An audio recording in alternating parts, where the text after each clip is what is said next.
അധികാര കൈമാറ്റത്തിന്റെ ഒരു അപൂർവ കാഴ്ച. ഭാര്യയും ഭർത്താവും ചീഫ് സെക്രട്ടറിമാരായി വിരമിച്ച ചരിത്രം കേരളത്തിനുണ്ട്.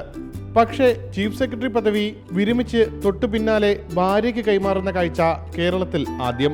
അതിന്റെ കൗതുകവും വി വേണുവിന്റെ വിടവാങ്ങൽ ചടങ്ങിലുണ്ടായിരുന്നു. മനുഷ്യർക്കൊപ്പം ചേർന്ന് നിൽക്കാൻ പഠിപ്പിച്ച രാഷ്ട്രീയക്കാരെ ഓർത്ത് ചീഫ് സെക്രട്ടറിയുടെ വിടവാങ്ങൽ പ്രസംഗം.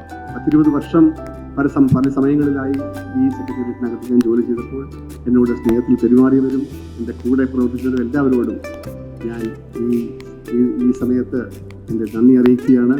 ഭരണത്തിൽ കഴിവ് തെളിയിച്ചതിനു പുറമെ നിരവധി വിശേഷണങ്ങളും കേട്ടാണ് വി വേണുവിന്റെ പടിയിറക്കം. മുണ്ടുടുത്തെത്തുന്ന മലയാളത്തിൽ ഒപ്പിടുന്ന നാടക നടനായ ഒരു ചീഫ് സെക്രട്ടറി.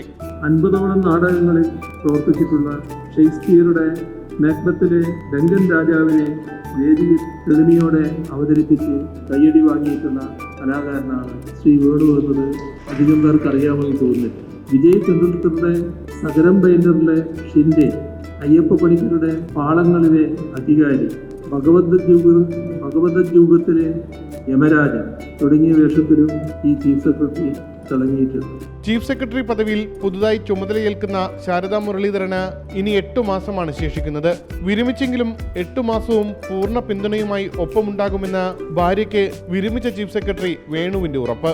കൃതജ്ഞതയുണ്ട്, ചാരിതാർത്ഥ്യം തോന്നുന്നുണ്ട്.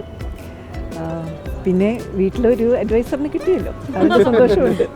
എങ്ങോട്ടും പോകാൻ പാടില്ല, ലീവ് തന്നാൽ മാത്രമേ ഈ തിരുവനന്തപുരത്ത് യാത്ര ചെയ്യാൻ പാടുള്ളൂ എന്നാണ് പറഞ്ഞിട്ടുള്ളത്. റിപ്പോർട്ടർ, തിരുവനന്തപുരം.